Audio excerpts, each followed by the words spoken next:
So good evening to you all of you. നമ്മൾ class start ചെയ്യുകയാണ്. അപ്പോൾ ഇന്നൊരു ജനറൽ ക്ലാസ് ആണ് കേട്ടോ.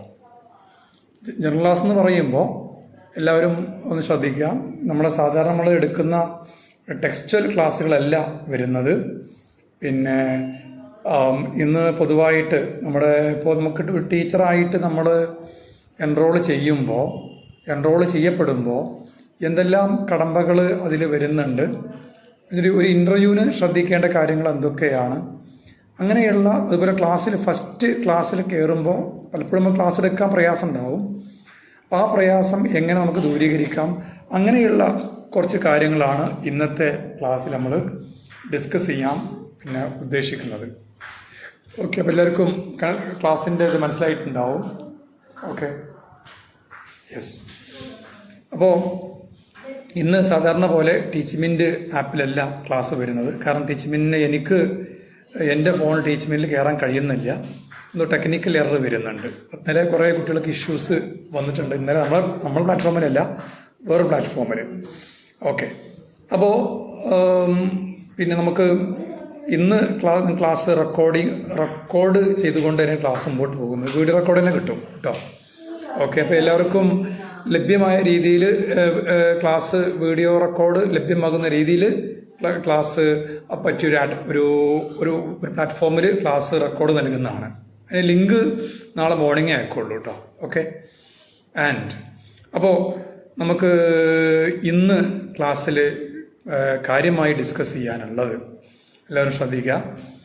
ഫസ്റ്റ് നമ്മളൊരു ടീച്ചിങ് പ്രാക്ടീസിന് പോവുകയാണ് അല്ലേ. അപ്പോൾ ഇങ്ങനെയുള്ള കാര്യങ്ങൾ നിങ്ങൾക്ക് പലപ്പോഴും ഒരുപാട് ഗുണകരമായിരിക്കും. കാരണം ടീച്ചിങ് പ്രാക്ടീസ് നമ്മുടെ ഇതിൻ്റെ ഭാഗം തന്നെയാണ്. ടീച്ചിങ് പ്രാക്ടീസിൻ്റെ മുമ്പ് ഒരു പ്രാക്ടിക്കൽ ക്ലാസ് എല്ലാവർക്കും ഉണ്ടാവും. അത് ഓൺലൈൻ പ്രാക്ടിക്കലായിരിക്കും. അതായത് ഒരു 8-10 കുട്ടികളെ, KG കുട്ടികളെ നിങ്ങളുടെ ഈ പ്ലാറ്റ്ഫോമിൽ നമ്മൾ പ്രസൻറ്റ് ചെയ്യും. എന്നിട്ട് ആ ഒരു 10 കുട്ടികൾക്ക് നിങ്ങൾ ക്ലാസ് എടുക്കുന്ന ഒരു രീതി 5 മിനിറ്റോ അല്ലെങ്കിൽ ഒരു 8 മിനിറ്റോ ക്ലാസ് എടുക്കാൻ വേണ്ടി പറയും. അതിന് മുമ്പ് എന്താണ് പറയേണ്ടത്, ടോപ്പിക് എന്താ എടുക്കേണ്ടതെന്നൊക്കെ മുമ്പേ ഡിസ്കസ് ചെയ്യും കേട്ടോ. ശേഷമായിരിക്കും ചെയ്യാൻ അവസരം തരിക. ഓക്കെ, അതിൽ നിങ്ങൾ മനോഹരമായിട്ട് എന്ത് ചെയ്യണം, പ്രസൻറ്റ് ചെയ്യണം. പിന്നെ ടീച്ചിങ് പ്രാക്ടീസിന് പോകുന്ന ഘട്ടം നമുക്ക് ഇപ്പോൾ തന്നെ അറിഞ്ഞാലേ കുറേയൊക്കെ അതിൻ്റെ ഒരു ഭയം. ഇപ്പോൾ ടീച്ചിങ് പ്രാക്ടീസിൻ്റെ വരുമ്പോൾ ചില കുട്ടികൾക്ക് ഭയങ്കര പേടി ഉണ്ടാവാറുണ്ട്.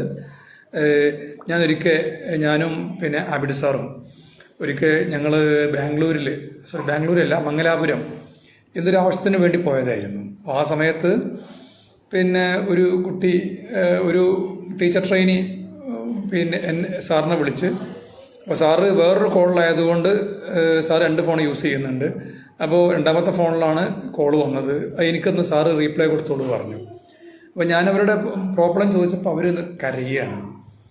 അപ്പോൾ ടീച്ചിങ് പ്രാക്ടീസിന് പോകുന്നതിനെ കുറിച്ച് ക്ലാസ്സിലൊക്കെ ഡിസ്കസ് ചെയ്തിട്ടുണ്ടെങ്കിലും അവർക്ക് വ്യക്തമായൊരു ധാരണ ഉണ്ടായില്ല. അവർ പറഞ്ഞ റീസൺ എന്താ വെച്ചാൽ, സാറേ പെട്ടെന്ന് തന്നെ ടീച്ചിങ് പ്രാക്ടീസ് എന്നുള്ള ഒരു ഐഡിയ എൻ്റെ മനസ്സിലുണ്ടായിരുന്നില്ല. അതിന് പോകുന്നതിൻ്റെ ഒരാഴ്ച മുമ്പ് മാത്രമാണ് അതിന് ട്രെയിനിങ് ഉണ്ടായത്. എനിക്ക് എല്ലാം കൂടെ ഉൾക്കൊള്ളാൻ കഴിഞ്ഞില്ല. ആകെ ടെൻഷനായി. അപ്പോൾ പേടിച്ച് വിറക്കണം, നാളെ ടീച്ചിങ് പ്രാക്ടീസ് എന്താണ് ചെയ്യുക എന്ന്. അപ്പോൾ ഞാൻ ആദ്യം പറഞ്ഞു, നിങ്ങൾ ആദ്യം കരച്ചിൽ മതിയാക്കുക, കരച്ചിൽ നിർത്തുക. ടീച്ചിങ് പ്രാക്ടീസ് എന്ന് പറഞ്ഞാൽ ഒരു ഡു ഓർ ഡൈ സംഭവമല്ല എന്നത് മനസ്സിലാക്കുക.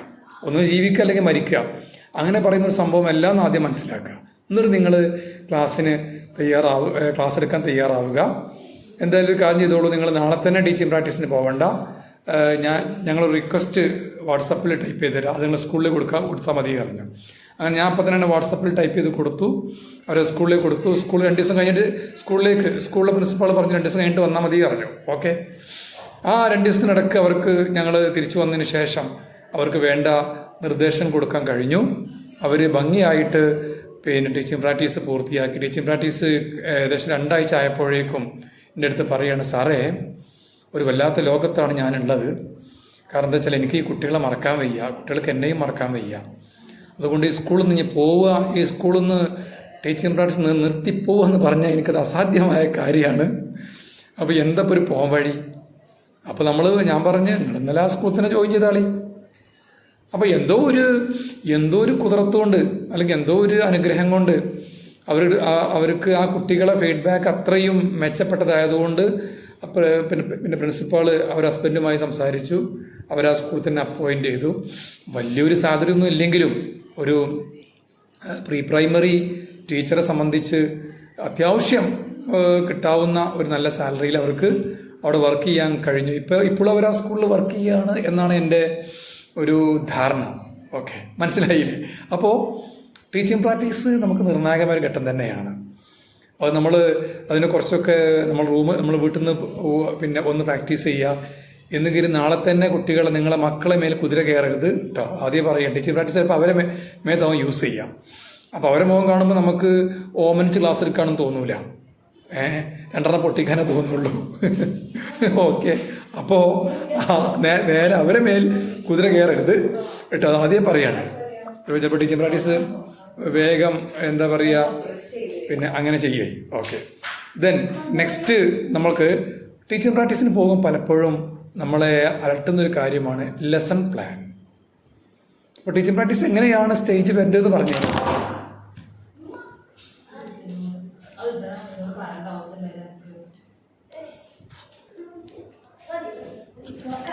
ഓക്കെ, എൻ്റെ ഫോണേ ഈ ട്രൈപോഡ് ഒന്ന് വീണതാണ്.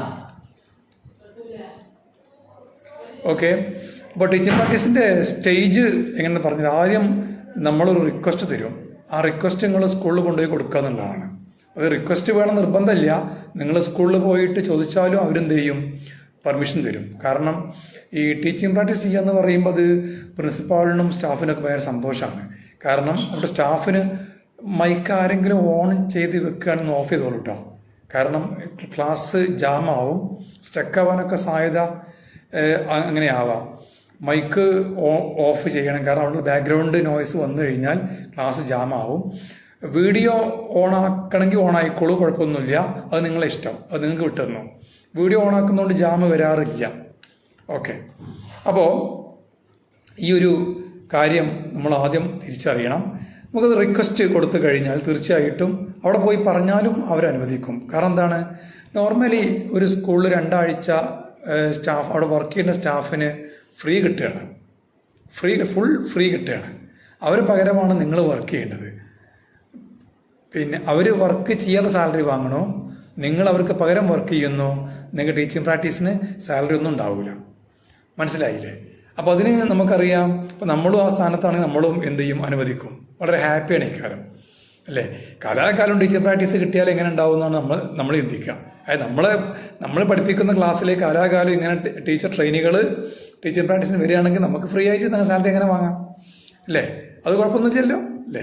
അപ്പോൾ പക്ഷെ അങ്ങനെ നമ്മുടെ കേരളത്തിലോ ലോകത്തോ ഒരൊറ്റ സ്കൂളും ഇല്ല കേട്ടോ. അത് തേടി പുറപ്പെടേണ്ട. 2 ആഴ്ച മാത്രമേ ടീച്ചിങ് പ്രാക്ടീസ് ടൈം കിട്ടുള്ളൂ മാക്സിമം. ചില സ്കൂളിലൊക്കെ 1 ആഴ്ച ഉണ്ടാവുള്ളൂ.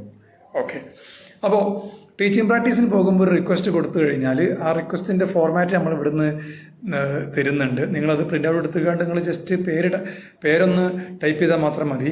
നമ്മളങ്ങനെ ഈ ഫോർമാറ്റ് നമ്മൾ ഇഷ്യൂ ചെയ്യുന്നതിന് മുമ്പായിട്ട് ഏതെങ്കിലും കുട്ടികൾക്ക് ടീച്ചിങ് പ്രാക്ടീസിന് പോകേണ്ടി വരികയാണെങ്കിൽ ധൈര്യമായി സ്കൂളിൽ പോയിട്ട് ചോദിച്ചാൽ മതി കേട്ടോ. ഈ റിക്വസ്റ്റ് വേണം നിർബന്ധമൊന്നുമില്ല. ഓക്കെ കേട്ടോ. അപ്പോൾ ആ കാര്യം ഒന്ന് ശ്രദ്ധയിൽ വെക്കാം. രണ്ടാമത്തെ കാര്യം, ഒരു മാർക്കിംഗ് സിസ്റ്റം ഉണ്ടാവും. പക്ഷെ അതിനൊരു നിർബന്ധമൊന്നുമില്ല. കാരണം നിങ്ങളുടെ പെർഫോമൻസ് അനുസരിച്ച് മാർക്ക് ചെയ്യാനുള്ളൊരു ഫോർമാറ്റും കൂടി തരും. അതും പ്രിൻ്റ് ഔട്ട് എടുത്ത് കണ്ട് സ്കൂളിൽ കൊടുക്കണം. ഇനി അത് പ്രത്യേകിച്ച് ആ ഒരു ഫോർമാറ്റ് കൊണ്ട് നമുക്ക് ഭാവിയിലേക്ക് പ്രയോജനമൊന്നുമില്ല. ഇപ്പോൾ ഇൻ്റർവ്യൂവിന് പോകുമ്പോൾ ടീച്ചിങ് പ്രാക്ടീസിന് നിങ്ങളെ പെർഫോമൻസിൻ്റെ സർട്ടിഫിക്കറ്റ് തരുമെന്ന് ആരും ചോദിക്കാറില്ല കേട്ടോ. പിന്നെ ഒരു മാനദണ്ഡമാണ്, ഒരു സ്കെയിലാണ് നിങ്ങളുടെ പെർഫോമൻസ് എങ്ങനെ ഉണ്ടായിരുന്നു എന്നുള്ളത്. ഓക്കെ, സാധാരണ നിങ്ങളെടുക്കുന്ന ഈ 14 ദിവസത്തെയും ക്ലാസ്സുകൾ ഒരു ടീച്ചർ ഒബ്സർവ് ചെയ്യണമെന്നും ആ ടീച്ചറാണ് നിങ്ങളെ ഗൈഡ് എന്നും ആ ടീച്ചറാണ് ആ ഒരു ഫോർമാറ്റിൽ നിങ്ങൾ എക്സലൻ്റ് ആണോ, നിങ്ങൾ ബെസ്റ്റ് ആണോ, നിങ്ങൾ ആവറേജ് ആണോ, അതോ ബിലോ ആവറേജ് ആണോ എന്നൊക്കെ മാർക്ക് ചെയ്യേണ്ടത് അവരാണ്. അപ്പോൾ അവർ ശരിക്കും ഓരോ ക്ലാസ്സിലും അവർ വന്നിരിക്കണം. പക്ഷേ അങ്ങനെ പല സ്റ്റാഫും ചെയ്യാറില്ല. അപ്പോൾ നിങ്ങൾ അതൊന്നും പേടിക്കണ്ട. നിങ്ങൾ ടീച്ചിങ് പ്രാക്ടീസിന് പോകുമ്പോൾ ആ ക്ലാസ്സിൽ നിങ്ങൾ ഒബ്സർവ് ചെയ്യുന്ന ടീച്ചർ വന്നിരിക്കുമോ ഒന്നും കരുതി പേടിക്കണ്ട. ചിലപ്പോൾ ആ വരാന്തൻ്റെ അവിടെ വന്ന് നോക്കും, ഒന്ന് ശ്രദ്ധിച്ചില്ല എന്നവർ പറഞ്ഞെഴുതിക്കാണ്ട് നിങ്ങളെ പെർഫോമൻസ് എങ്ങനെയുണ്ടെന്ന് അറിയാനും വേണ്ടി വരാന്തയിൽ കൂടെ ഒന്ന് നടന്നു പോയി എന്ന് വരാം. അത്രേ ഉണ്ടാവുള്ളൂ കേട്ടോ. ഇനി ചില സ്കൂളുകൾ ഇത്തരം ഫോർമാറ്റുകൾ സ്വീകരിക്കാറില്ല. ടീച്ചിങ് പ്രാക്ടീസ് നടത്തി പൊക്കോളൂ എന്ന് പറഞ്ഞത്. കാരണം അവർക്ക് പണിയാണത്, മനസ്സിലായില്ലേ? അപ്പോൾ അവർക്ക് പണി വരുന്നൊക്കെ അവരെന്ത് ചെയ്യും, വേണ്ടെന്ന് പറയും. അപ്പോൾ ടീച്ചിങ് പ്രാക്ടീസിൻ്റെ ഘട്ടം, രണ്ടാമത്തെ ഘട്ടം അങ്ങനെയാണ്. ഇനി മൂന്നാമത്തെ ഘട്ടം നമ്മൾ സ്കൂളിലേക്ക് പോകുക എന്നുള്ളതാണ്. പോകേണ്ട സമയത്ത് നമ്മളോട് ലെസൺ പ്ലാൻ തയ്യാറാക്കാൻ വേണ്ടി പറയും. ഈ ലെസൺ പ്ലാൻ എന്ന് പറഞ്ഞു കഴിഞ്ഞാൽ കുട്ടികൾക്ക് പഠിക്കാനുള്ള പാഠഭാഗങ്ങൾ നിങ്ങൾ ഉണ്ടാക്കുകയാണെന്നല്ല ഉദ്ദേശിക്കേണ്ടത്. പകരം നിങ്ങൾക്കൊരു ടെക്സ്റ്റ് ബുക്ക് തരും. ആ ടെക്സ്റ്റ് ബുക്കിൽ ഒരു 2-3 ചാപ്റ്റർ ആയിരിക്കും നിങ്ങളോട് കവർ ചെയ്യാൻ വേണ്ടി പറയാം. അപ്പോൾ നിങ്ങൾ ഒരു പേപ്പറിൽ ഡേറ്റ് എഴുതിക്കാണ്ട് ആ പേപ്പറിൽ നിങ്ങൾ ആ ഡേറ്റിലെടുക്കുന്ന പോർഷൻ്റെ ഭാഗങ്ങൾ ഏതൊക്കെയാണ്, അതുപോലെ നിങ്ങൾ കുട്ടികളത് പഠിപ്പിക്കുന്ന രീതി എങ്ങനെയാണ്, ഇനി അടുത്തായിട്ട് നിങ്ങൾ ആ കുട്ടികൾക്ക് ഈ കാര്യം പഠിഞ്ഞോ എന്ന് ഇവാലുവേറ്റ് ചെയ്യുന്ന മെത്തേഡ് എന്താണ്, അതൊക്കെ ഒന്ന് വിശദമായിട്ട് എഴുതുക. ഇതിന് 4-5 ഫോർമാറ്റുകളുണ്ട്. ചില ആളുകൾ ഇത് പാരഗ്രാഫൊക്കെ എഴുതാറുണ്ട്. അങ്ങനെയാലും കുഴപ്പമില്ല. ഇനി ടെക്നിക്കലി ഇതിനു വേണ്ടി ഒരു പ്രത്യേക ഫോർമാറ്റ് യൂസ് ചെയ്യുന്നുണ്ട്, ആ ഫോർമാറ്റ് ആയാലും കുഴപ്പമില്ല. മനസ്സിലായി? ടീച്ചിങ് പ്രാക്ടീസ് ഇനിയിപ്പോൾ പിന്നെ അങ്ങോട്ടും ഇങ്ങോട്ടും ഡാറ്റ മാറിപ്പോയതുകൊണ്ട് ക്ലാസ്സിൽ കയറണ്ട എന്ന് ആരും പറയില്ല. ഓക്കെ, ടീച്ചിങ് പ്രാക്ടീസ് ഒരു മാമൂലാണ്, ഒരു സിസ്റ്റമാണെന്ന് കരുതിയാൽ മതി. നിർബന്ധമുള്ള കാര്യമല്ല. ചില സ്കൂളുകൾ ടീച്ചിങ് പ്രാക്ടീസിനെ കുറിച്ച് നമ്മൾ ആൾ ചോദിക്കുമ്പോൾ അവർ പറയും പിന്നെ അതെന്താണ് ചോദിക്കുന്നുണ്ട്. അങ്ങനെ അനുഭവം നമ്മളെ കുട്ടികൾക്ക് ഉണ്ടായിട്ടുണ്ട്. മനസ്സിലായില്ലേ? സോറി, ടീച്ചിങ് പ്രാക്ടീസ് അല്ല, ലെസൺ പ്ലാന്. നമ്മൾ ലെസൺ പ്ലാനെ കുറിച്ച് നമ്മൾ ചോദിക്കുകയാണ്, സാറ് ലെസൺ പ്ലാൻ കൊണ്ടുവരണം നാളെ ചോദിക്കുമ്പോൾ സാറ് ചോദിക്കും അതെന്താ എന്ന് ചോദിക്കും. മനസ്സിലായില്ലേ? അപ്പം അങ്ങനെയുള്ള സംഭവങ്ങളുണ്ട്. ഞാൻ തള്ളിയതല്ല കേട്ടോ, അങ്ങനെ കാണണ്ട. അപ്പോൾ ഇതാണ് നിങ്ങൾ പ്രഥമ പരിഗണന കൊടുക്കേണ്ട കാര്യം. അപ്പോൾ ലെസൺ പ്ലാൻ തയ്യാറാക്കേണ്ടത് എങ്ങനെയാണ്, ലെസൺ പ്ലാനുമായി ബന്ധപ്പെട്ട കാര്യങ്ങൾ ഇപ്പോൾ നമ്മളിൽ ഉള്ള കാര്യങ്ങളൊക്കെ വഴിയെ ഒരു 70% പോർഷൻ ആകുമ്പോഴേക്കും നിങ്ങൾക്ക് എന്ത് ചെയ്യും, കിട്ടും. മനസ്സിലായല്ലോ? അപ്പോൾ ലെസൺ പ്ലാൻ ഇത്രയേ ഉള്ളൂ. നമ്മൾ ഒരു ദിവസം എടുക്കുന്ന പാഠത്തിൻ്റെ ഭാഗം ഏതൊക്കെയാണ്, അത് നമ്മൾ പഠിപ്പിക്കുന്ന രീതി പിന്നെ എങ്ങനെയൊക്കെയാണ്, കുട്ടികളെ കൊണ്ട് റിപ്പീറ്റ് ചെയ്തുകൊണ്ട് നമ്മൾ പറയിപ്പിക്കുന്നുണ്ടോ, നമ്മൾ ക്ലാസ്സിൽ നമ്മൾ ആക്ഷൻ സോങ്സ് പ്രസൻറ്റ് ചെയ്യുന്നുണ്ടോ, തുടങ്ങിയ കുറച്ച് കാര്യങ്ങളാണ് അവിടെ എന്ത് ചെയ്യുക, പിന്നെ പറയപ്പെടുന്നത്. മനസ്സിലായില്ലേ? ഇനി നെക്സ്റ്റ് ക്ലാസ്സിൽ പോയിട്ട് എന്ത് ചെയ്യും? അപ്പം അതാവും പല ആൾക്കാരുടെയും പിന്നെ പ്രോബ്ലം. പഠിച്ചോനെ, ഈ ക്ലാസ് റൂം പോയിട്ട് നമ്മൾ എന്താണ് ചെയ്യുക? പറയുമ്പോൾ ഒന്ന് ക്ലാസ്സിൽ സാറിനോട് ഭയങ്കര സംശയമൊക്കെ ചോദിച്ചു. ക്ലാസ്സിലൊക്കെ ഷൈൻ ചെയ്യാനൊക്കെ, അത് ഓൺലൈൻ ക്ലാസ്സിൽ ഷൈൻ ചെയ്യാനൊക്കെ നോക്കിയിരുന്നു. പക്ഷേ ഇനിയിപ്പോൾ ഞാൻ ഈ ടീച്ചിങ് പ്രാക്ടീസിന് പോയിട്ട് എന്തൊക്കെയാണ് കാട്ടിക്കൂട്ടുക എന്നൊരു പേടി നിങ്ങളിൽ പല ആളുകളുടെയും മുഖത്തുണ്ട് എന്ന് എനിക്ക് തോന്നുന്നുണ്ട്. എനിക്കുള്ള കാണാൻ കഴിയുന്നില്ല കേട്ടോ. ഉണ്ടാവും, സ്വാഭാവികമാണ്. കാരണം പേടില്ലാത്ത മനുഷ്യന്മാർ ഈ ഭൂമിയിലില്ല. അതും പ്രത്യേകിച്ച് ഈ എന്താ പറയുക, ചില ഒരു വിഭാഗം പുരുഷന്മാരാവട്ടെ സ്ത്രീകളാവട്ടെ, അവർക്ക് ഈ സഭാകമ്പം എന്ന് പറഞ്ഞ് ഇനി സഭയിൽ കമ്പം കൊടുന്ന് വെക്കല്ല, ഞങ്ങനെ വിചാരിക്കണ്ട. ഇത്തരം പേടി വല്ലാതെ ഉണ്ടാവും. ഓക്കെ, ആദ്യമായിട്ട് ഞാൻ പറയുന്ന കാര്യം എന്ന് വെച്ചാൽ, ഇത്തരം പേടിക്ക് നമ്മുടെ ജീവിതത്തിൽ ഒരു സ്ഥാനമില്ല. അങ്ങനെ പേടിച്ചിട്ട് ആ പേടി കൊണ്ട് വല്ല ഗുണവും വേണ്ടേ, അല്ലേ? ഇപ്പോൾ ഫോർ എക്സാമ്പിൾ, ഇപ്പോൾ ഞാനൊരു ഇടവഴിയിലൂടെ നടന്നു പോകുകയാണെന്ന് കരുതിക്കോളൂ. സമയം രാത്രി 11 മണിയാണ്. അവിടെ ആ ഇടവഴീൻ്റെ അടുത്തെവിടെയും വീടുകളോ മറ്റോ ഒന്നും ഇല്ല. ഇടവഴി 2 ഭാഗം കാടാണ്. അവിടുന്ന് ഇങ്ങോട്ട് വരുന്നു, മാത്രമല്ല വെളിച്ചം, സ്ട്രീറ്റ് ലാമ്പൊന്നും ഇല്ല, അങ്ങനത്തെ ഒരു കുഗ്രാമമാണ്. ഓക്കെ, അപ്പോൾ ആ സമയത്ത് അവിടുന്ന് ഇങ്ങോട്ട് വരുന്ന ഒരാളിനോട് പറയുകയാണ്, നിങ്ങൾ സൂക്ഷിച്ച് പോയിക്കോളൂ, ആ പോകുന്ന വഴിയിൽ ഒരു പാമ്പുണ്ട്, ഒരു വിഷമുള്ള പാമ്പ് തന്നെയാണ്, അതവിടെ കിടക്കുകയാണ്. ഞാൻ കുറേ കല്ലുകൊണ്ടൊക്കെ കല്ലൊക്കെ കിട്ടു നോക്കി, അത് എഴഞ്ഞു പോകണില്ല, അത് വഴി തന്നെയാണ് എന്ന് പറയുമ്പോൾ ഞാനൊരു പ്രിക്കോഷൻ എടുക്കും, അല്ലേ? ഞാൻ ഒരു പക്ഷേ എൻ്റെ കയ്യിൽ വെളിച്ചമില്ലെങ്കിൽ തൽക്കാലം ഞാൻ യാത്ര അവിടെ വെച്ച് മടങ്ങും, വെളിച്ചവുമായിട്ടായിരിക്കും ഞാൻ പോവുക, അല്ലേ? അപ്പം ഞാൻ എടുക്കുന്ന പ്രിക്കോഷൻ കൊണ്ട് എനിക്ക് ബെനിഫിറ്റ് ഉണ്ടോ ഇല്ലയോ? ഉണ്ട്. കാരണം ഞാൻ അവിടെ പ്രിക്കോഷൻ എടുക്കാതെ പോവുകയാണെങ്കിൽ എൻ്റെ ജീവൻ തന്നെ അപകടത്തിലാവാം, അല്ലേ? അപ്പം അതേപോലെ നിങ്ങൾ ഇവിടെ ഒരു പേടിക്കുകയാണ്. എങ്ങനെ? നിങ്ങൾ ടീച്ചിങ് പ്രാക്ടീസ് ഒക്കെ പേടിച്ചുകൊണ്ടേ ഇരിക്കുകയാണെങ്കിൽ അത്തരം പേടി കൊണ്ട് എന്തെങ്കിലും പ്രയോജനം ഭാവിയിൽ വരുന്നുണ്ടോ? ഇല്ല. അപ്പോൾ ബൈക്കോ സ്കൂട്ടറോ ഒക്കെ ഓടിക്കുന്ന ഒരു ലേഡി എന്താ പറയുക, അമിതമായ വേഗത ഉണ്ടായിക്കഴിഞ്ഞാൽ ആക്സിഡൻറ്റ് ഉണ്ടാവും എന്ന് പേടിച്ചുകൊണ്ട് അവർ വേഗത കുറച്ച് കൺട്രോൾ ചെയ്ത് കണ്ട് വണ്ടി ഓടിക്കുകയാണെങ്കിൽ അവരുടെ ആ പേടി കൊണ്ട് ഒരു പ്രയോജനമുണ്ട്, അല്ലേ? സത്യം പറഞ്ഞാൽ ഇതുപോലുള്ള പ്രയോജനമൊന്നും നമ്മളെ ഈ പേടി കൊണ്ടില്ല. അപ്പം ഇനി പേടിച്ചിട്ട് കാര്യമില്ല, അത് ആദ്യം മനസ്സിലാക്കാം. ഈ പേടി കൊണ്ട് ഒരു കാര്യമില്ല, മനസ്സിലായി. ഇനി പേടിക്കാൻ വല്ല കാര്യമുണ്ടോ? അതുമില്ല. അത് പേടിക്കാൻ മാത്രം എന്തെങ്കിലും ഉണ്ടോ? ഓക്കെ. പലപ്പോഴും നിങ്ങൾ സ്കൂളിൽ കുട്ടിക്കാലത്തൊക്കെ സ്കൂളിൽ പോകുമ്പോൾ നിങ്ങൾക്ക് ഉണ്ടായ അനുഭവം ഞാൻ പറയുകയാണ്. നിങ്ങൾ വല്ലാതെ ഭയന്നിരുന്നൊരു അധ്യാപകൻ ഉണ്ടായിരുന്നു. അദ്ദേഹം ചൂരിൽ നല്ലോണം യൂസ് ചെയ്യും, അതുകൊണ്ടാണ് ഭയം ഉണ്ടായിരുന്നത്. അദ്ദേഹം മാത്സിൻ്റെ അധ്യാപകനായിരുന്നു. അപ്പോൾ അദ്ദേഹം ഒരു ദിവസം നമുക്ക് പിന്നെ ഒരുപാട് ഹോംവർക്കുകൾ തന്നു. അപ്പം നിങ്ങൾ ആ ഹോംവർക്കുകൾ എന്താ പറയുക ചെയ്യാൻ കഴിഞ്ഞില്ല, കാരണം തലേന്ന് ഫങ്ഷൻസും കാര്യമൊക്കെ ഉണ്ടായിരുന്നു. പിന്നെ ഹോംവർക്ക് നിങ്ങൾക്ക് പലതും കിട്ടിയതുമില്ല. നിങ്ങൾ ഫലത്തിൽ നിങ്ങൾ ചെയ്തില്ല. പക്ഷെ നിങ്ങൾ പിറ്റേന്ന് രാവിലെ ക്ലാസ്സിന് പോക്ക് ഭയന്നുകൊണ്ടായിരിക്കും, പേടിച്ചുകൊണ്ട് ക്ലാസ് റൂം പോവും. നിങ്ങൾ തീർച്ചയായിട്ടും നിങ്ങൾക്ക് ഒരു ക്ലാസ്സിലെ കുട്ടികളുമായിട്ട് വിഷയം പോലും എൻജോയ് ചെയ്യാൻ കഴിയുന്നില്ല. കാരണം മനസ്സിൽ മൊത്തം വിചാരമാണ്, സാറിൻ്റെ പീരീഡ് തേർഡ് പീരീഡാണ്, സാറ് വരും, വടിയെടുക്കും, 4 പൊട്ടിക്കും, കുട്ടികളുടെ അടിയിൽ മാനം കെടുത്തും, അതായത് പിന്നെ എന്തോ കളിയാക്കും, ഒക്കെ പറയും. ഓക്കെ. അപ്പോൾ ഇങ്ങനെ നിങ്ങൾ ആ ക്ലാസ്സിൽ പോവുകയാണ്.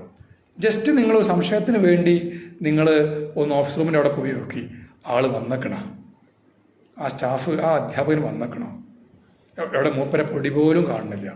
അപ്പം നിങ്ങൾ ക്ലാസ് ടീച്ചറോട് ഇവിടെ ചോദിച്ചു, ഇന്ന് രാജസേന സാറ് ഇന്ന് ഇല്ലേ? എൻ്റെ മാത്സിൻ്റെ അധ്യാപകൻ അദ്ദേഹം കേട്ടോ. രാജസേന സാറിന് കുഴപ്പമൊന്നുമില്ല, അദ്ദേഹം എന്നെ അതുവരെ എന്താ പറയുക അടിച്ചിട്ടേ ഇല്ല, ക്ലാസ്സിലും അടിച്ചിട്ടില്ല. പക്ഷെ ഞാനൊരു പ്രതീകാത്മകമായിട്ട് അദ്ദേഹത്തെ കാണുകയാണ്. അപ്പോൾ പിന്നെ ഇന്ന് കരുതി ഭയം ഉണ്ടായിരുന്നു. അപ്പോൾ നമുക്ക് ആ സാറ് തന്നെ കാണണം. നമ്മൾ ചോദിച്ചു നമ്മുടെ ക്ലാസ് ടീച്ചർ. അപ്പോൾ ക്ലാസ് ടീച്ചർ പറഞ്ഞു, ഇന്ന് അദ്ദേഹം ലീവാണ്. മനസ്സിലല്ല, അദ്ദേഹം ഒട്ടാകെ ലഡ്ഡു പൊട്ടി മരിക്കായിരുന്നു അല്ലേ. പിന്നെ നിങ്ങളെ മനസ്സ് തുള്ളിച്ചാടിയിരുന്നു. ക്ലാസ്സിന് വല്ലാത്ത എൻജോയ്മെൻറ്റ്, ഭയങ്കര എൻജോയ്മെൻറ്റ്. പിന്നെ നിങ്ങളെ മുഖത്ത് നോക്കിയാണ്ട് കുറച്ച് നേരത്തെ നിങ്ങളെ മുഖത്ത് നോക്കുന്ന ആൾക്കാരൊക്കെ കരഞ്ഞുകൊണ്ടുള്ള ഭാവമാണ് തോന്നിയത്. പിന്നെ ഇപ്പം ക്ലാസ് റൂമിൽ പോയപ്പോൾ അവരെല്ലാവരും നിങ്ങളെ നോക്കി ചിരിക്കുന്ന പോലെ തോന്നുന്നത്. ഇതൊരു ഒരു മനഃശാസ്ത്രമാണ്. ഓക്കെ.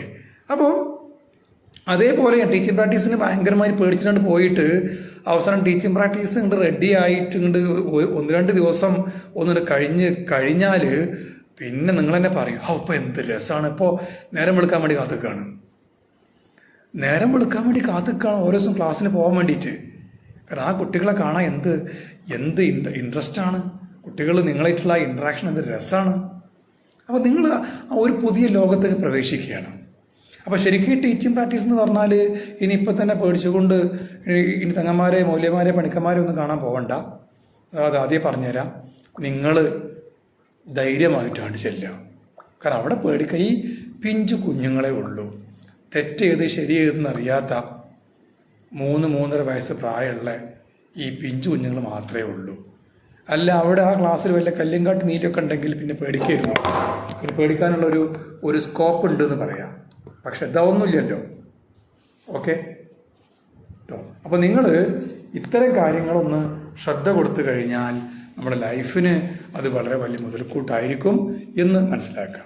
ക്ലാസ് എടുക്കുമ്പോൾ ഇനി എങ്ങനെ ക്ലാസ് സ്റ്റാർട്ട് ചെയ്യും? ഫസ്റ്റ് ക്ലാസ്സിൽ നമ്മൾ കുട്ടികളുമായിട്ട് ഇൻട്രാക്റ്റ് ചെയ്യണം. എങ്ങനെ ഇൻട്രാക്ട് ചെയ്യുക? ആദ്യം തന്നെ നിങ്ങൾ കടിച്ചപ്പെടാത്ത ഇംഗ്ലീഷൊന്നും ആ പച്ച പാവങ്ങളോട് പറയരുത്. മനസ്സിലായില്ലേ?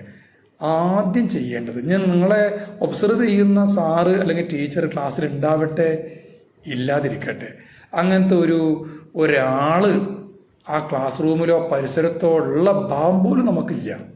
ഉണ്ടാവാതിരിക്കുക എന്ത് വേണമെങ്കിൽ ആയിക്കോട്ടെ.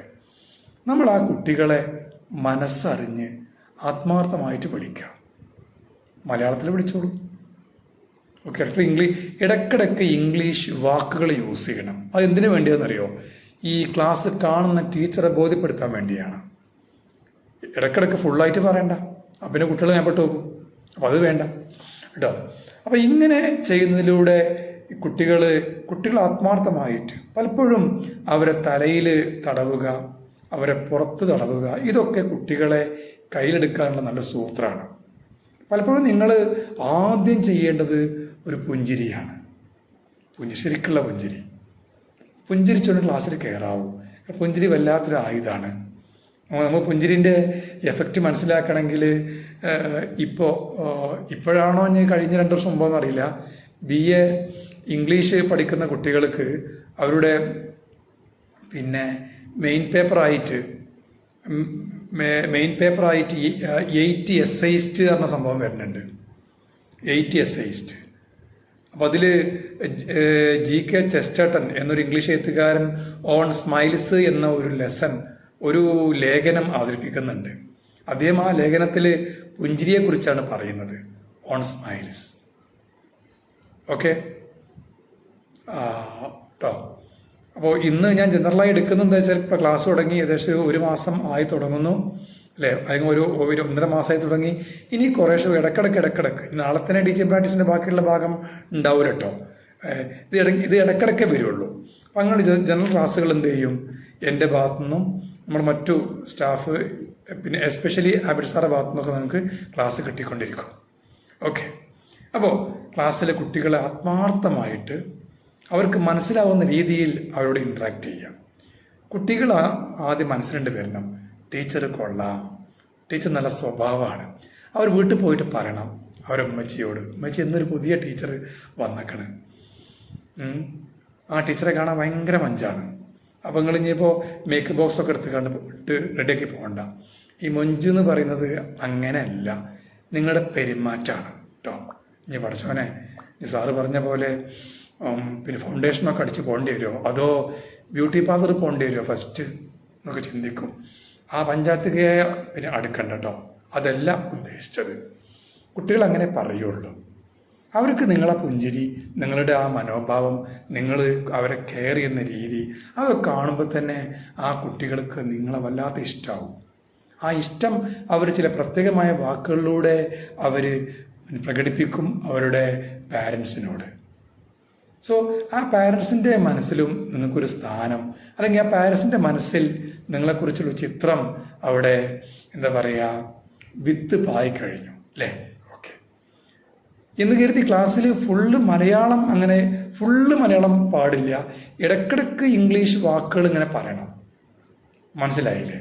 ഇടയ്ക്കിടെ ഇംഗ്ലീഷ് വാക്കുകൾ പറയുമ്പോഴേ നമ്മുടെ ക്ലാസ് സ്റ്റാൻഡേർഡ് ആണ് എന്ന് തോന്നൽ വരുള്ളൂ. അപ്പോൾ ഞാനിപ്പോൾ ഏതെങ്കിലും ഒരു സ്റ്റൈൽ ക്ലാസ് ഒരു വീഡിയോ എടുത്ത് കാണിച്ചു തന്നു കഴിഞ്ഞാൽ നിങ്ങൾക്ക് അതുകൊണ്ടൊന്നും ഒരു ഗുണം ഉണ്ടാവില്ല.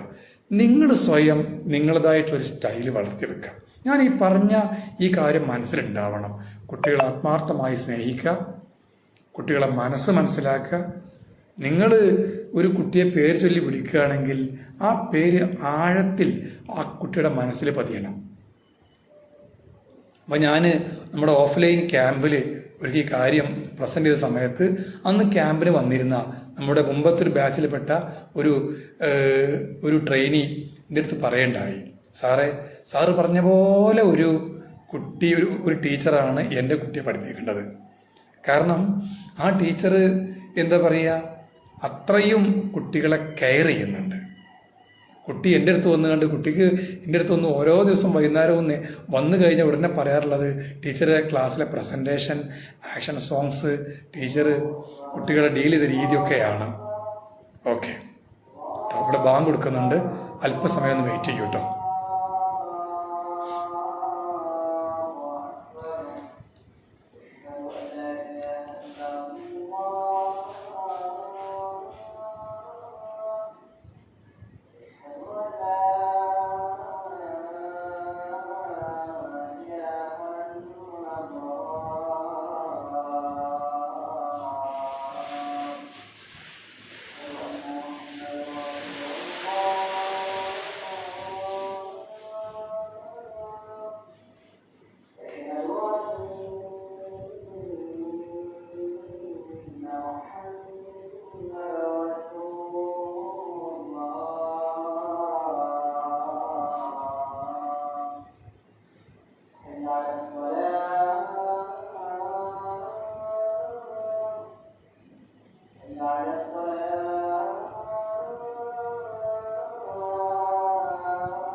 ഓക്കെ, ഭാഗം കഴിഞ്ഞു കേട്ടോ.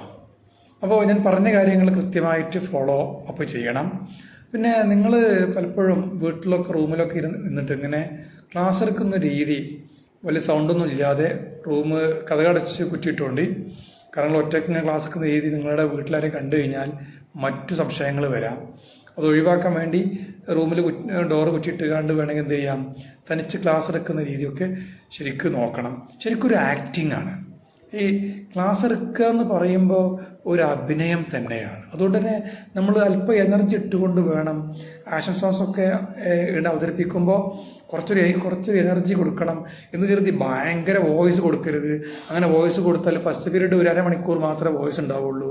പിന്നെ വല്ല വോയിസ് കിട്ടണമെങ്കിൽ വല്ല ചുക്കാപ്പിയും കഴിക്കേണ്ടി വരും കേട്ടോ. ചുക്കാപ്പി ചെറിയ ഫ്ലാസ്കിലാക്കി കൊണ്ടുപോകേണ്ടി വരും ക്ലാസ്സിന് പോകുമ്പോൾ. ഭയങ്കര വോയിസ് ഇടുന്നതാണ് ഭയങ്കരമായ എനർജി എന്ന് മനസ്സിലാക്കരുത്. അതല്ല. അപ്പോൾ ഞാൻ ഒരിക്കൽ ടീച്ചിങ് പ്രാക്ടീസ് ക്യാമ്പിൽ ഒരു ലേഡിയോട് ക്ലാസ് എടുക്കാൻ പറഞ്ഞു. ഒന്നല്ല കുറേ ലേഡികളുണ്ടായിരുന്നു. അതിൽ ഒരു പെൺകുട്ടി വന്നുകൊണ്ട് ഭയങ്കര വോയിസ് മനസ്സിലായി. അപ്പോൾ ഞാൻ അവളോട് പറഞ്ഞു, നിങ്ങൾ ഇങ്ങനെ വോയിസ് ഇടല്ലേ, ഇങ്ങനെ ഇട്ട് കഴിഞ്ഞാൽ ഹാർട്ടിന് വല്ല പ്രശ്നം വരും, കാരണം ഭയങ്കര വോയിസേ. ഓക്കെ, അപ്പോൾ അവർ നല്ല സ്ട്രെയിൻ ചെയ്യുന്നുണ്ട്. അപ്പോൾ പറഞ്ഞു, സാറ് എങ്ങനെ കഴിയുന്നില്ല. അപ്പോൾ സാറ് പറഞ്ഞു ഊർജ്ജം കൊടുത്താണെന്ന് പറഞ്ഞു. അപ്പോൾ ഞാൻ പറഞ്ഞു, ഈ ഊർജ്ജം കൊടുത്തു കഴിഞ്ഞാൽ പ്രശ്നമാണ്, മിക്കവാറും ഒരു ദിവസം കൊണ്ട് നമ്മൾ ഹോസ്പിറ്റലൈസ്ഡ് ആവാനുള്ള ചാൻസ് ഉണ്ട് പറഞ്ഞു. അപ്പോൾ വല്ല ടീച്ചിങ് പ്രാക്ടീസിന് പോകുകൊണ്ട് ഫസ്റ്റ് ഡേ കൊണ്ട് തന്നെ നമ്മളെ പിന്നെ അവിടുന്ന് പോലെ വല്ല ഹോസ്പിറ്റലും കൊണ്ടാക്കേണ്ടി വരും. അപ്പോൾ എനർജി ശരിക്കും ഒരു എനർജി ഗിവറാണ് അധ്യാപകൻ എന്ന് കരുതി ക്ലാസ് എടുക്കുന്ന മെത്തേഡുകൾ നല്ല സ്റ്റൈലാക്കുക. അതാണ്. സൗണ്ട് വേണം, ഒരു ആവറേജ് സൗണ്ട് നമുക്ക് വേണം. ഇല്ലെങ്കിൽ തന്നെ ഇന്ന് ഒരുപാട് പ്രതിവിധികൾ അതിനുണ്ട്. നമുക്ക് മൈക്ക് യൂസ് ചെയ്യാം. നമുക്ക് എന്താ പറയുക, കോമ്പാക്റ്റ് ആയിട്ടുള്ള നമുക്കുള്ള മൈക്കുകൾ മാർക്കറ്റിൽ പിന്നെ അവൈലബിൾ ആണ്. 500 രൂപ മുതൽ 2200 രൂപ വരെയുള്ള നല്ല മൈക്ക് കിട്ടും. അതൊക്കെ പിന്നെ ആ സമയം വരുമ്പോൾ പിന്നെ ആലോചിച്ചാൽ മാത്രം മതി. ഞാൻ പറഞ്ഞത് മാത്രം. ടെക്നിക്കലി ഇതിനൊക്കെയുള്ള കുറേ ബെനിഫിറ്റ് നമുക്കൊക്കെ ഉണ്ട്. മനസ്സിലായില്ലേ? അപ്പോൾ പിന്നെ നമ്മളൊരു കാലത്ത് ഇപ്പോൾ കമൻ്റ് ചെയ്തു, ടീച്ചർമാരെ നോക്കിയിരിക്കലായിരുന്നു അല്ലേ? അപ്പോൾ നോക്കിയിരുന്ന് നിങ്ങളുടെ മനസ്സിൽ കുറേയൊക്കെ ഒരു ധാരണ ഉണ്ടാവണം. അല്ലാതെ ടീച്ചർ ധരിച്ചിരിക്കുന്ന വസ്ത്രത്തിലോ ടീച്ചറുടെ മേക്കപ്പിലോ മാത്രമാവരുത് അന്നുണ്ടെന്ന് ശ്രദ്ധ. മനസ്സിലായല്ലോ? ഞങ്ങളങ്ങനെ നോക്കിയെന്നല്ല പറഞ്ഞത് കേട്ടോ. ഞങ്ങൾ സാറൊക്കെ അങ്ങനെ ചെയ്യുന്നില്ലേ പഠിക്കുന്ന കാലത്ത്, അങ്ങനെ വിചാരിക്കരുത്. അങ്ങനെ വിചാരിച്ചാൽ ഇന്നിപ്പോൾ ഈ ഒരു പ്ലാറ്റ്ഫോമിൽ വന്ന് ക്ലാസ് എടുക്കാൻ പറ്റില്ലല്ലോ അല്ലേ? അങ്ങനെയാണെങ്കിൽ ഓക്കെ. ശരിക്കും നമ്മൾ ടീച്ചറുടെ ഓരോ രീതികൾ ഇന്നും ഞാൻ ക്ലാസ് എടുക്കും പലപ്പോഴും ശ്രദ്ധിക്കാറുണ്ട്. എന്താ അറിയോ, പിന്നെ ക്ലാസ് എടുത്തിരുന്ന എൻ്റെ ഏറ്റവും ബഹുമാനായ ഒരു അധ്യാപകൻ, പേര് പറയാൻ ഞാൻ ആഗ്രഹിക്കുന്നില്ല, അദ്ദേഹം വളാഞ്ചേരിക്കാരനായിരുന്നു. അപ്പോൾ അദ്ദേഹം ക്ലാസ് എടുക്കും പലപ്പോഴും അദ്ദേഹം ഈ കോളേജിൻ്റെ, ഇപ്പോൾ ഞാൻ കോളേജിലുള്ള അധ്യാപകരാണ് കൂടുതൽ എൻ്റെ ഓർമ്മയിലുള്ളത്. അപ്പോൾ ഞാൻ പഠിച്ചത് മലപ്പുറം ജില്ലയിലെ പിന്നെ ചെമ്മാട് തിരുരങ്ങാടിയുള്ള പോക്കർ സാഹിബ് മെമ്മോറിയൽ ഓർഫനേജ് കോളേജിലാണ്, PSMO കോളേജ് എന്ന് പറയും. അവിടെ പഠിച്ചതാണ്. അവിടെ പലപ്പോഴും ക്ലാസ്സിൽ വരുന്ന ഈ അധ്യാപകൻ ഞങ്ങൾ ആരെയും നോക്കാതെ മുകളിലേക്ക് നോക്കും. ക്ലാസ് എടുക്കുമ്പോൾ അദ്ദേഹം മുകളിലേക്ക് നോക്കും, റൂഫിലേക്ക്. ഞാൻ പലപ്പോഴും റൂഫിലേക്ക് തിരിഞ്ഞു വെക്കും, സാർ എന്താ അവിടെ നോക്കണം, അവിടെ എന്തേണ്ടോന്ന്. ഓക്കെ, ഞങ്ങളുടെ മുഖത്തേക്ക് അത് നോക്കാറുണ്ടായിരുന്നില്ല. അതുകൊണ്ട് തന്നെ ആ ക്ലാസ് പലപ്പോഴും ഞങ്ങൾക്കൊരു യാന്ത്രികമായിട്ടുള്ളൊരു ഫീലിങ്സ് ആയി ഉണ്ടായിരുന്നു. എങ്കിലും ഞങ്ങൾ നോട്ട്സോ കൃത്യമായി എഴുതിയെടുത്ത് പഠിച്ചിരുന്നു. ഓക്കെ, ഇടയ്ക്കിടയ്ക്ക് സാറ് വല്ല കോമഡിയൊക്കെ പറയുമ്പോൾ ഞങ്ങളെ മുഖത്തേക്ക് നോക്കുമായിരുന്നു. അപ്പോൾ ഒരു സാറിൻ്റെ സ്റ്റൈൽ എങ്ങനെയാവാം അല്ലേ? നമ്മൾ ക്ലാസ് ശരിക്കും എന്ത് ചെയ്യണം, ക്ലാസ്സിൽ ഏതെങ്കിലും പലപ്പോഴും ചൊറുക്കല്ല കേട്ടോ, ഞാൻ അങ്ങനെ കാണണ്ട, ചുറുചുറുക്കുള്ള ഒരു കുട്ടിയെ നോക്കിയാണ്, ചൊടിയുള്ള കുട്ടിയെ നോക്കി ക്ലാസ് എടുക്കുന്ന സ്റ്റൈല് ചില അധ്യാപകർക്കുണ്ട്. അത് നല്ലതല്ല. ക്ലാസ്സിലെ മുഴുവൻ കുട്ടികളെയും ശ്രദ്ധിക്കണം. നമ്മൾ നോട്ടം ശരിക്കും ഒരു സെഡ് വരയ്ക്കുന്ന പോലെ ആവണം. നമ്മളെപ്പോഴും ഇങ്ങനെ സെഡ് വരയ്ക്കാറുണ്ട്, തല ഇങ്ങനെ ആക്കില്ല എന്ന് പറഞ്ഞാൽ നമ്മൾ അറിയാതെ തന്നെ ഓട്ടോമാറ്റിക്കലി ഇങ്ങനെ മൂവ് ചെയ്യും.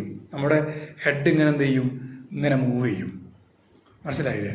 അപ്പം ഇപ്പോൾ ഇന്നലെ കണ്ണാടിന് മുമ്പിൽ നിന്ന് കാണാൻ അങ്ങനെ മൂവ് ചെയ്ത് പഠിപ്പിക്കണം എന്നില്ല. അതായത് അവസാനത്തെ വരിയിൽ ആ ഒരു വരിയുണ്ട്, കണ്ണ് നോട്ടണ്ട് വരണം ഒരു 1.5 മിനിറ്റ് കൊണ്ട്. അടുത്തൊരു 1.5 മിനിറ്റ് കൊണ്ട് നേരെ അവിടെ നിന്ന് ക്രോസ് ആയിട്ട് വരച്ച പോലെ വരണം, ലെഫ്റ്റ് ഫ്രണ്ട് ബെഞ്ചിലേക്ക്. എന്നിട്ട് അവിടെ നിന്ന് എന്ത് ചെയ്യണം, ആ സെറ്റിൻ്റെ അടിയത്തെ വര അങ്ങോട്ട് കംപ്ലീറ്റ് ചെയ്യണം. മനസ്സിലായില്ലേ? അങ്ങനെ സെറ്റ് എന്ന് പറയുമ്പോൾ ഇനി സെറ്റ് വരച്ച് ശീലിക്കൊന്നും വേണ്ട കേട്ടോ. ഇതൊരു ഒരു രീതിയാണ് നമ്മുടെ നോട്ട്. അതിങ്ങനെ ഓട്ടോമാറ്റിക്കലി അതിങ്ങനെ വരണം. അങ്ങനെ നിങ്ങൾ ക്ലാസ് എടുക്കുന്ന സമയത്ത് ഒരു കുട്ടിയും നിങ്ങൾ ശ്രദ്ധയിൽ പെടാതെ പോകില്ല. കുട്ടികൾ പറയും ചെയ്യും, ടീച്ചർ എപ്പോഴാണ് നോക്കുമെന്ന് പറയാൻ പറ്റൂല, അതുകൊണ്ട് കളിക്കാനേ പറ്റൂല, ഒന്ന് തിരിഞ്ഞാൽ മതി അപ്പം ടീച്ചർ അറിയുമെന്ന് പറയും. കാരണം നമ്മൾ എല്ലാ കുട്ടിയും നോക്കുകയാണ്. കണ്ണുകളിലേക്ക് എന്ത് ചെയ്യണം, നോട്ടം ഇങ്ങനെ അല്ലേ ഇങ്ങനെ തട്ടി പോയിക്കൊണ്ടിരിക്കുകയാണ്. അപ്പോൾ നമുക്ക് ഏത് കുട്ടിയാണ് ക്ലാസ്സിൽ കളിക്കുന്നത് ശ്രദ്ധിക്കാതിരിക്കുന്നത് വേഗം തിരിച്ചറിയാൻ പറ്റും. ഇത് നമ്മളെക്കാൾ കൂടുതൽ വേഗം മനസ്സിലാക്കും ആ ക്ലാസ്സിൽ നമ്മുടെ പെർഫോമൻസ് പിന്നെ ഒബ്സർവ് ചെയ്യാൻ വരുന്ന അധ്യാപകൻ. അപ്പം അദ്ദേഹം നേരെ പ്രിൻസിപ്പാളോട് പോയി പറയും, ടീച്ചർ നല്ല കഴിവാട്ടാ, ക്ലാസ്സിൽ നല്ല ഫോക്കസാണ്, കോൺസെൻട്രേഷൻ അടിപൊളിയാണ്. ക്ലാസ്സിൽ പൊതുവെ നമ്മുടെ L K G C batch പൊതുവെ കുറച്ച് അലമ്പ് ക്ലാസ്സാണ്. അവിടുത്തെ പിള്ളേർ ഭയങ്കര ബഹളമുള്ള. ടീച്ചർ കംപ്ലീറ്റ് ഹാൻഡിൽ ചെയ്യുന്നുണ്ട്. അവിടുന്ന് ഒരു സൂചി വീണാൽ കേൾക്കാം. അത് നമുക്കൊരു ഗുഡ് വില്ലാണ്, നമുക്കൊരു സൽപ്പേരാണത്. മനസ്സിലായില്ലേ? അപ്പോൾ ഇങ്ങനെയുള്ള മെത്തേഡുകൾ നമ്മൾ ക്ലാസ്സിൽ യൂസ് ചെയ്യുന്നത് പലപ്പോഴും നമ്മുടെ പെർഫോമൻസുകൾ നന്നാക്കിയെടുക്കാൻ ഒരുപാട് സഹായിക്കും. അപ്പോൾ ക്ലാസ്സിൽ ആക്ഷൻ സോങ്സുകൾ പഠിക്കണം. അപ്പോൾ യൂട്യൂബിലൊക്കെ കൊടുത്തു കഴിഞ്ഞാൽ ആക്ഷൻ സോങ്സിന് ഒരുപാട് മോഡൽ കിട്ടും. അതിൽ ഏതെങ്കിലും ഒരു മോഡൽ അനുകരിച്ചുകൊണ്ട് അങ്ങനെ ചെയ്യുന്നതിനേക്കാളും നല്ലത് നിങ്ങൾ എല്ലാ മോഡലും കണ്ട ശേഷം നിങ്ങൾ നിങ്ങളുടേതായിട്ടുള്ളൊരു സ്റ്റൈല് വളർത്തിയെടുക്കേണ്ടതാണ്. അപ്പോൾ നമ്മുടെ ഓഫ്ലൈൻ ക്യാമ്പിനൊക്കെ വരുന്ന പല കുട്ടികളും ആക്ഷൻ സോങ്സ് അഭിനയിച്ച് ഫലിപ്പിക്കുന്നത് കാണുമ്പോൾ അമ്പരന്ന് പോവാറുണ്ട്. അപ്പോൾ നമ്മൾ ചോദിക്കും അവരോട്, നിങ്ങൾ എങ്ങനെ പഠിച്ചു എന്ന്. അപ്പോൾ അവർ പറയും, സാറ് ഓൺലൈൻ ക്ലാസ്സിൽ പറഞ്ഞു, ഞങ്ങൾ യൂട്യൂബ് കണ്ടു, പിന്നീട് ഞങ്ങൾ പ്രാക്ടീസ് ചെയ്തു, ഞങ്ങളുടേതായിട്ടുള്ള രീതി വളർത്തിയെടുത്തു. അപ്പോൾ ശരിക്കും ഒരു ടീച്ചർ ട്രെയിനിങ് എന്ന് പറഞ്ഞു കഴിഞ്ഞാൽ കേവലം നമ്മുടെ ഈ ഓൺലൈൻ ക്ലാസ്സുകൾ കേൾക്കൽ മാത്രമല്ല, ഇത് കൃത്യമായ ഹോംവർക്കാണ്. ഇത് കൃത്യമായ ഹോംവർക്ക് തന്നെയാണ്. ഹോംവർക്ക് എന്ന് പറഞ്ഞാൽ കേവലം നോട്ട് ബുക്ക് എടുത്തുകൊണ്ട് ഇതന്നെ പറഞ്ഞൊക്കെ എഴുതാൻ പോകുമല്ല, അതല്ല ഹോംവർക്ക്. പകരം നിങ്ങൾ ഒരു കണ്ണാടിയുടെ മുമ്പിൽ നിന്നുകൊണ്ട്, കണ്ണാടിയുടെ മുമ്പിൽ നമ്മൾ ദിവസം നിൽക്കുന്നവരാണ്, 3/4 മണിക്കൂർ അവിടെ ചെലവഴിക്കുന്നവരാണ്. അതുകൊണ്ട് നമുക്ക് പ്രത്യേകിച്ച് പ്രയോജനം ഉണ്ടാവാറില്ല. എന്നാൽ നിങ്ങൾക്ക് പ്രയോജനം ഉണ്ടാവുന്ന ആ നൃത്തമാണ് ഞാൻ പറയാൻ പോകുന്നത്. ഇതിന് 1/2 മണിക്കൂർ വേണ്ട, 10 മിനിറ്റ് മതി. കണ്ണാടിയുടെ മുമ്പിൽ നിന്നുകൊണ്ട് നിങ്ങൾ ക്ലാസ് എടുക്കുക, നിങ്ങളുടെ സ്റ്റൈൽ വളർത്തിയെടുക്കുക, ഒരു ആക്ഷൻ സോങ്സ് നിങ്ങൾ വളർത്തിയെടുക്കുക. ഓക്കെ, അങ്ങനെ ചെയ്യുമ്പോൾ അത് ഭയങ്കരമായ എഫക്റ്റ് ആയിരിക്കും. മനസ്സിലായല്ലോ? ഓക്കെ, അപ്പോൾ ഇന്ന് ഞാൻ ടീച്ചിങ് പ്രാക്ടീസിൻ്റെ ഫസ്റ്റ് ഘട്ടം ഒരു 1, 2, 3 സ്റ്റെപ്പുകൾ മാത്രമാണ് പറഞ്ഞത്. ഇതിവിടെ തീരുന്നില്ല. ഇനിയും നമ്മൾ ഇങ്ങനെയുള്ള ക്ലാസ്സുകൾ വരും. ആ സമയത്ത് ടീച്ചിങ് പ്രാക്ടീസുമായി ബന്ധപ്പെടുന്ന അടുത്ത സ്റ്റേജുകൾ നിങ്ങളെ ബോധ്യപ്പെടുത്തും. ഇന്നത്തെ ക്ലാസ് വീഡിയോ ഞാൻ റെക്കോർഡ് ചെയ്തുകൊണ്ടിരിക്കുകയാണ്. ഇനി ഓഡിയോ വേണ്ടവർക്ക് ഓഡിയോയും വീഡിയോ വേണ്ടവർക്ക് വീഡിയോയും അയച്ചു തരാൻ കഴിയും എനിക്ക്. ആ രീതിയിലാണ് ഞാൻ ഇവിടുന്നത് റെക്കോർഡ് ചെയ്യുന്നത് കേട്ടോ. റെക്കോർഡ് എന്തായാലും ഇപ്പോൾ ഉദ്ദേശിക്കുന്നത് യൂട്യൂബിൽ പ്രൈവറ്റ് ലിങ്ക് ആയിട്ട് യൂട്യൂബിൽ എന്താ പറയുക എൻലിസ്റ്റ് ചെയ്ത് കണ്ട് എല്ലാവർക്കും കാണാൻ കഴിയാത്ത രീതിയിൽ, നിങ്ങൾക്ക് മാത്രം കാണാൻ കഴിയുന്ന രീതിയിൽ ആക്കി ലിങ്ക് അയച്ചു തരാം എന്നുള്ളതാണ്. അപ്പോൾ ലിങ്കിൽ കയറുന്നവർക്ക് മാത്രമേ കാണാൻ കഴിയുള്ളൂ. അങ്ങനെയാണ് തൽക്കാലമായി ചെയ്യുന്നത് കേട്ടോ. ഫോർ ടൈം ബീയിങ് നമുക്ക് ഇപ്പോൾ നിങ്ങൾ ക്ലാസ് കേൾക്കണം എന്നുള്ള ആഗ്രഹത്തോടു കൂടി ഒരു പക്ഷേ ചിലപ്പോൾ ടീച്ച് മീനിൽ പ്രവേശിക്കുമ്പോൾ അവിടെ റെക്കോർഡിംഗ് ഇല്ലാതായി കണ്ടാലോ കേട്ടോ. ഈ ടീച്ച് മീൻ്റെ ആപ്പ് പൊതുവിൽ കുറച്ചൊരു ടെക്നിക്കൽ എററുകൾ ഉണ്ട്. മാത്രമല്ല അവർ ഇന്നിപ്പോൾ നിങ്ങൾ സാറിൻ്റെ ഓഡിയോ നിങ്ങളെല്ലാവരും കേട്ട് കഴിഞ്ഞിരിക്കും.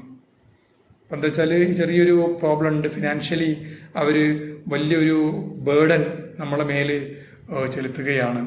അത് നമ്മുടെ കുട്ടികൾക്കോ നമുക്കൊന്നും താങ്ങാൻ കഴിയാത്ത, കേവലം ഒരു 5000 6000 കുട്ടികളൊക്കെ മാത്രം ഉണ്ടെങ്കിൽ മാത്രം നമുക്ക് താങ്ങാൻ കഴിയുന്നൊരു വലിയ ബേർഡനാണ് അവർ നമ്മിലേക്ക് കൊണ്ടുവന്നിരിക്കേണ്ടത്.